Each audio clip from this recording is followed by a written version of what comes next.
Paramount Global is reportedly weighing a sale of BET Media Group, which is comprised of BET Cable Network and studio streaming services BET Plus and cable network VH1. Yahoo Finance's Ali Canal has the details. And Ali, we've seen a lot of these moves. Maybe there's a little bit of consolidation going on in the industry. What are the details here? There are talks of consolidation. That has not happened yet. This is a report from the Wall Street Journal. I did reach out to Paramount for comment. Did not hear back at this time, but a potential majority stake sale for BET Media Group would be pretty significant. Because if we take a look at this umbrella, you have the BET channel, VH1, BET Plus. Tyler Perry is one person of interest that is reportedly in talks for that majority stake. Perry does have a current deal with Paramount that he struck in 2017. That's said to be ending soon. Many of his movies and TV shows air on the BET channel. So this type of partnership would make sense, but there are also others that are interested, like media mogul Byron Allen. He owns the Weather Channel, a number of local TV stations, and he has expressed that he is interested in this stake. So another possible buyer there. And according to this report, if the sale goes through, Paramount would maintain a minority stake as well as a commercial partnership.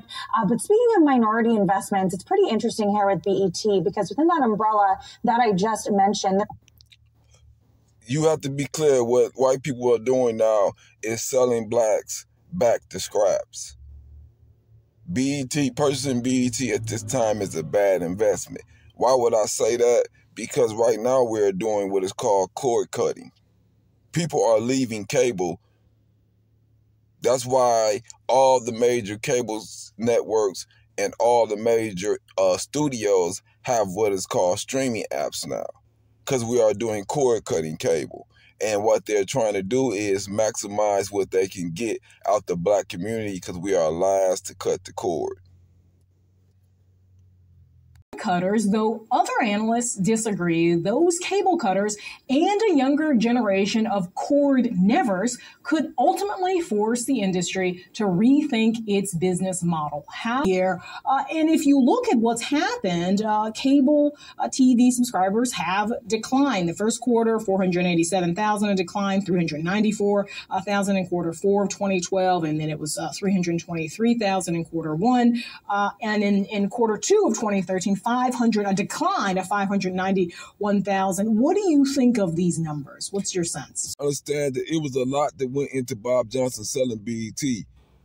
See, what we don't understand is that it was a memo that went out that said advertisers treat the viewers of BET as prospects, not as suspects, meaning you're likely to still not purchase from them, even though Black America is the most widely consumer market group in America. So what happened is look at this. View BET memo example. F2020 PDF. The UGBA 100 at University of 30-second add-ons. BET costs advertisers $700 and on MTV a similar spot cost $8,900. So BET and MTV had basically the same audience, but BET was getting $700 for a 30-second commercial, and MTV was getting $8,900 for a commercial. So when you talk about the difference in pay that the blacks were receiving at BET compared to MTV, you have to understand the advertisers was robbing us. That's what white people do on every single level. They try to rob black people.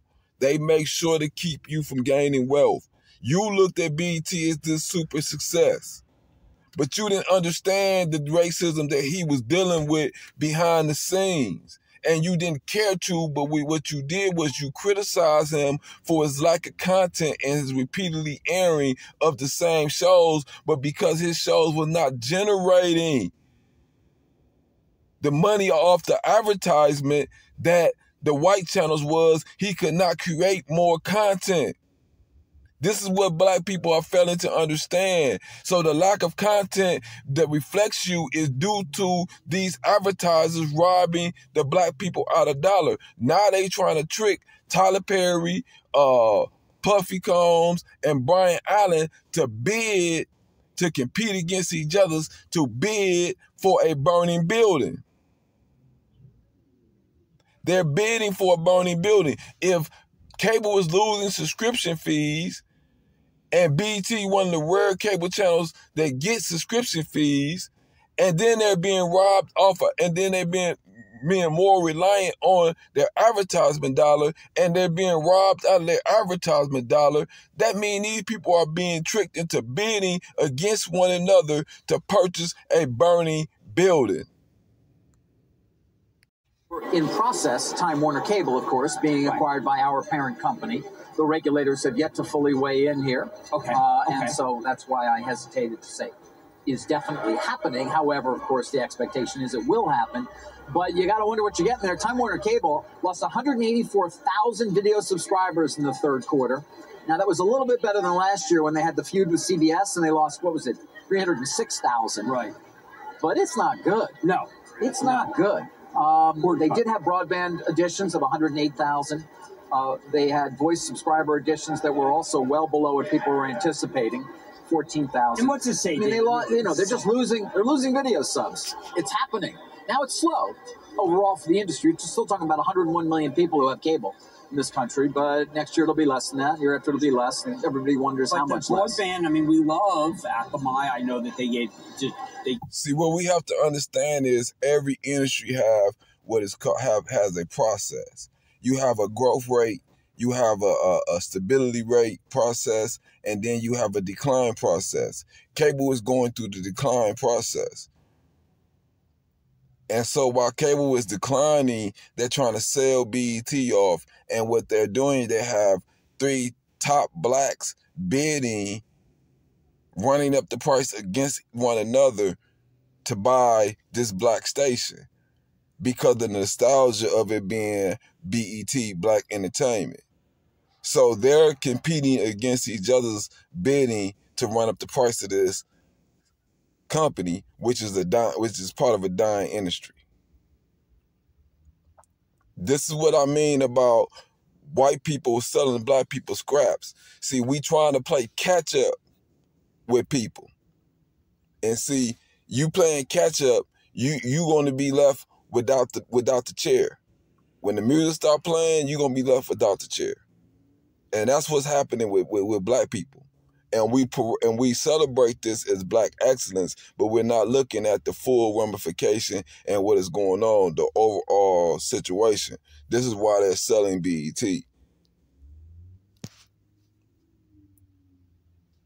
Because they no longer have the ability to control or influence you as much through BET. Now it's through streaming.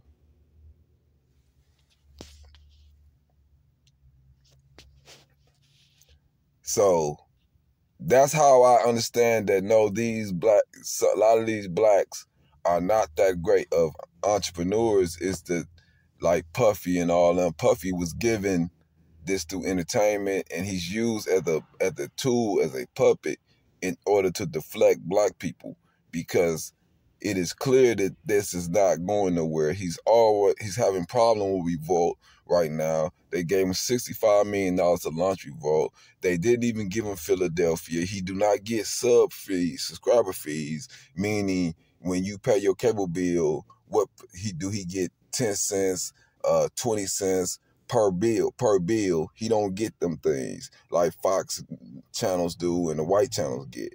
So he's not able to scale his channel, and he don't have the business savvy to do that because he's just used as a puppet in order to mislead black people.